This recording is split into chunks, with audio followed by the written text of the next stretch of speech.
ngatho ngakwamukira imwe kwa imwe kuma guku Tigoni iri Limuru kaunti-ini ya Kiambu, na ni mucii kwa muteti na muhuri biashara Lawrence Nginyo wa Kariuki uria urikirie kuhuruka muthenya wa muthenya, tukirwo ni andu a mucii ahurukire ta thaa 7:30 gukiroka gukia, na kuringana na riboti ria turi nayo ni ati ni marikitie kuruta mwiri wake kuma thibitari-ini wa Aga Khan na ugatwarwo thiini wa nyumba ya kuiga miri ya Lee Funeral Home.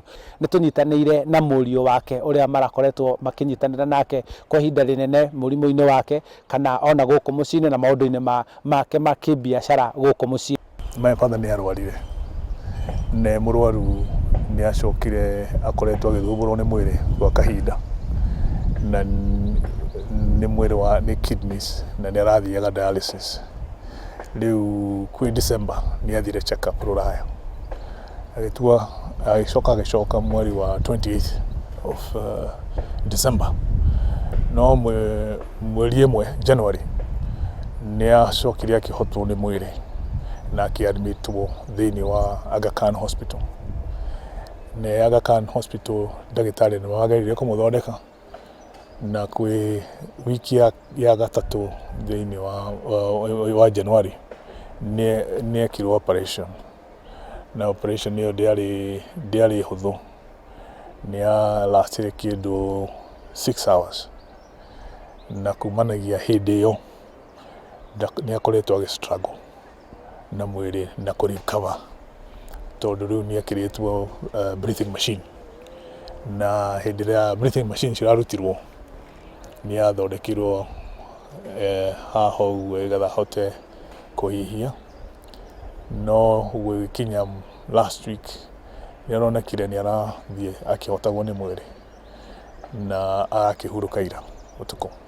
Turarihithwo theho twina my mother na my brothers and my sisters.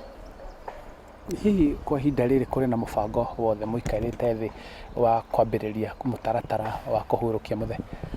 Wa mbere ni turagicemanirio twanyita habari iyo o kuu thibitari-ini, na turagia mucemanio wa mbere, na turaiga wa mbere ni kumenyithia andu ati ni ahuruka. Tucoke umuthi ni gutwara mwiri thiini wa Lee Funeral, na riu mathaa mangi riu ni tugwicemania igetha riu twanjie mibango ya uria tukumuhurukia. Ta muthuri mugikuyu na muthuri mu biashara, tokoro hihi arakire na undu wake na mendekithia make kana mathiko mubangite kana megubangwo athikwo ro guku mucii tuguturi? Tukwenjia mibango yo muthi, no kumuhurukia tukumuhurukia guku. Riu tondu turagicemanitie ira ni tugucoka tucemanie ringi umuthi igetha tuthondeke plan uria tukumuhurukia. Ni thank you muno. Ucio ni murio wa Nginyo Kariuki uria makoretwo makinyitanira biashara-ini kana maundu-ini mothe ma guku kimucii. Andu-ini ha Inooro TV kuma guku Limuru kaunti-ini ya Kiambu, njitagwo Charles Gikunga wa Kariuki.